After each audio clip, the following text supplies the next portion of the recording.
tadi sudah diterangkan oleh koordinator tim non litigasi kami, Pak Ahmad Kosinudin, bahwa kehadiran kami di sini itu adalah untuk menindaklanjuti dan kita mengapresiasi langkah dari Polda Metro Jaya yang telah menyebutkan bahwa kami akan mengajukan sejumlah nama. Sejumlah nama itu penting karena apa? Satu ya, misalnya ahli ITE, informasi dan transaksi elektronik dengan Undang-Undang Nomor 11 tahun 2008, kemudian sudah direvisi menjadi Undang-Undang Nomor 19 tahun 2016, terakhir direvisi Nomor 1 tahun 2024, itu sudah disusun oleh orang-orang yang mengerti undang-undang. Dan yang akan kami ajukan ini adalah orang yang ikut menyusun Undang-Undang Informasi dan Transaksi Elektronik, pernah menjadi bagian dari pemerintahan selama belasan tahun ya, bahkan mungkin puluhan tahun. Jadi bukan sekedar orang, katakanlah dia dosen di sebuah kampus, kemudian dia membaca Undang-Undang ITE, dia menerjemahkan sendiri Undang-Undang ITE.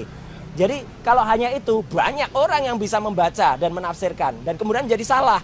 Salahnya apa? Kemudian ada pasal 32, kemudian ada pasal 35 yang tiba-tiba ditimpakan atau diselundupkan kepada saya, Dr. Rismond, dan juga mungkin kepada teman-teman yang lain. Itu adalah pasal yang salah, karena berulang kali pihak sana mengatakan, kan ijazahnya analog. Iya, pasal 32, 35 itu tentang dokumen elektronik, gitu loh. Jadi salah besar, bukan analog. Jadi dari situ yang salah. Kemudian ahli linguistik, ahli bahasa, itu juga sudah punya sertifikat, baik nasional maupun di atas itu. Jadi benar-benar ahli hukum pidana, adalah sudah berulang kali menjadi ahli pidana di berbagai kasus, berbagai hal, bukan yang hanya langganan di depan BAP. Ya, jadi kami lihat ahli-ahli yang mereka lakukan itu satu, ya, tidak pernah berkualifikasi seperti itu.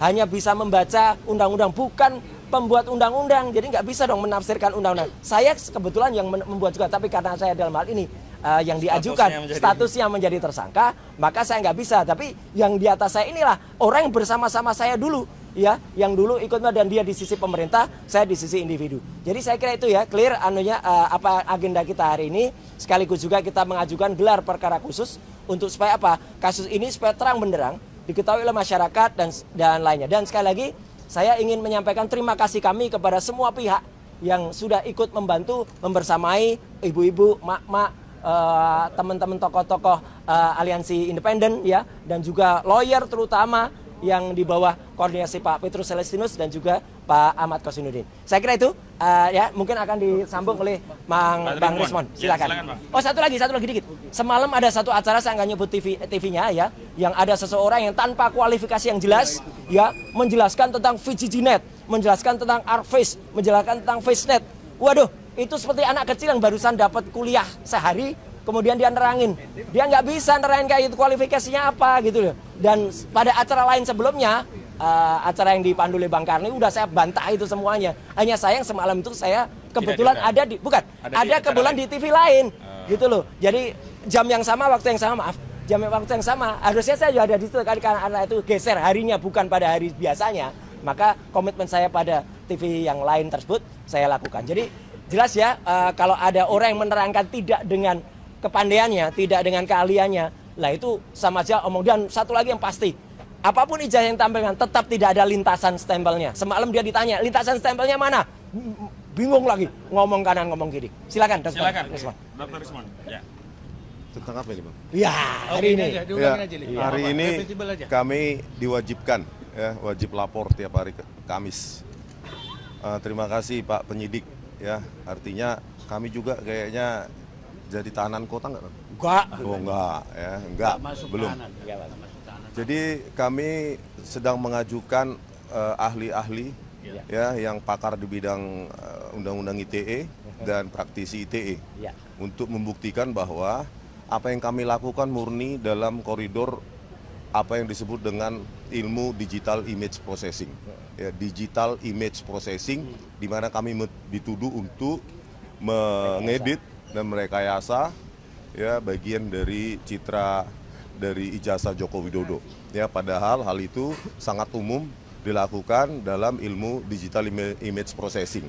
Jadi kepolisian seharusnya tidak sembrono, ya, hanya karena 3 ahli kepolisian yang sering dipakai, ya, di meja penyidikan, langsung basis itu dipakai untuk menuduh kami mengedit.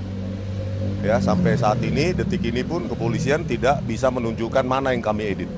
Oleh karena itu, kepada Prof. Jimli, ilmuwan, peneliti itu jangan dibungkam lah Pak. Ya, kalau cari pasal, cari salah itu gampang. Ya, jadi tolong jaga demokrasi di Republik ini, ya, supaya ke depan, ya generasi ke depan tidak lagi takut untuk bersuara, melakukan kajian-kajiannya, menuliskan buku dan lainnya, tetapi diancam dengan Undang-Undang ITE 32, 35 yang ancamannya sampai 12 tahun. Ini bisa jadi terjadi pada kami dan besok kepada kalian. Ya. Jadi kita harus bela demokrasi di Republik ini. Apapun itu kita berhak loh, ya menganalisa dokumen publik dari seorang pejabat. Oke, gitu ya. Terima kasih. Oke, penutup Bang Jahmada Girsang, silakan Bang. Ya. Silakan maju Bang. Bang Jagir. Oke, rekan-rekan sekalian, tadi sebenarnya sudah dijelaskan sama rekan Koji, prinsipal kita Roy dan Rismon. Saya mau rangkum saja. Apa tugas kita di Polda hari ini? 1, wajib lapor diri bagi 3 tersangka, tapi jadwalnya beda-beda. Kedua adalah mengajukan gelar perkara khusus, yang ini tertunda dari sejak awal. Ketiga, mengajukan ahli dan saksi ahli meringankan. Oke? Satu hal yang mau saya tambahkan, saat ini juga kita sedang bersidang di KIP. Tadi Mas Roy jelaskan, KIP itu paralel dengan yang ada di Polda ini. Paralel tuh. Kebetulan kuasa hukum yang ada di KIP juga kan kami juga. Ya, gitu ya Mas Koji ya, sama rekan Gapur. Jadi di sana dan di sini itu paralel dan saling melengkapi. Mudah-mudahan akan semakin cepat terungkap apa yang menjadi terbenam, istilah saya terbenam di bangsa ini beberapa tahun terakhir ini. Itikat kita baik dan basic Mas Roy dan Bang Rismon itu akademik, ilmiah, saintifik. Sekali lagi kami tekankan, jika ada yang masih bicara di luar sana, di luar akademik, itu out of service. Ya, saya katakan seperti itu. Jadi kita benar hari ini melaksanakan tugas kita yang diwajibkan oleh Polda Metro Jaya, lapor diri, jadwalnya Senin dan Kamis. Kita lakukan hari ini. Saya kira itu yang penting ya, rekan-rekan kita sekalian, jurnalis yang menjadi sahabat kami dalam perjuangan ini. Dan kita selalu pekik merdeka 3 kali. Merdeka, merdeka, merdeka. Ya, tambahan dari Sangat. Gafur, ya. Bung Gafur Sanghaji, bagian dari tim kami. Oke, jadi gini rekan-rekan. Dalam konteks kami mengajukan gelar perkara, ada satu hal penting yang ingin kami sampaikan dan perlu kami mendapatkan kejelasan, yaitu terkait dengan status barang bukti. Dalam gelar perkara nanti, kami meminta kepada penyidik Polda Metro Jaya untuk memberikan penjelasan dan menunjukkan primary evidence ijazah Pak Joko Widodo. Karena selama ini ijazah inilah yang menimbulkan perdebatan dan ada 8 anak bangsa yang sekarang sudah ditetapkan sebagai tersangka dan kemudian kalau dilimpahkan ke pengadilan akan dilakukan penuntutan. Ini kan sesuatu yang perlu terlebih dahulu diberikan kejelasan oleh penyidik Polda Metro Jaya terkait dengan primary evidence, apakah memang sudah disita oleh Polda Metro Jaya. Dan yang kedua, Mas Roy, Bang Rismon punya kepentingan untuk melihat dan meraba ijazah tersebut. Karena selama ini yang dituduhkan kepada Mas Roy, Bang Rismon, dan Dr. Tifa itu melakukan analisa-analisa ilmiah hanya berdasarkan dokumen digital. Meskipun dokumen tersebut oleh salah satu pendukung Pak Joko Widodo di salah satu televisi, kemudian saya juga hadir sebagai pembicara, sudah ditunjukkan kepada publik hasil scan ijazah Pak Joko Widodo. Dan dari hasil scan tersebut terkonfirmasi bahwa ijazah yang dipublish atau diunggah oleh Dian Sandi dan menjadi basis penelitian ilmiah Mas Roy dan Mas Roy dan Bang Rismon itu ternyata 100% tidak berbeda, persis sama seperti itu. Yang ingin kami mendapatkan kepastian adalah ijazah fisiknya itu dalam gelar perkara khusus harus ditunjukkan kepada Mas Roy dan Bang Rismon, dan bila perlu mereka raba itu ijazah.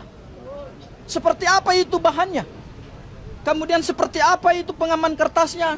Seperti apa itu lintasan stempelnya, seperti apa itu fotonya. Itu poin penting yang akan kami mintakan dalam gelar perkara khusus. Itu aja barangkali.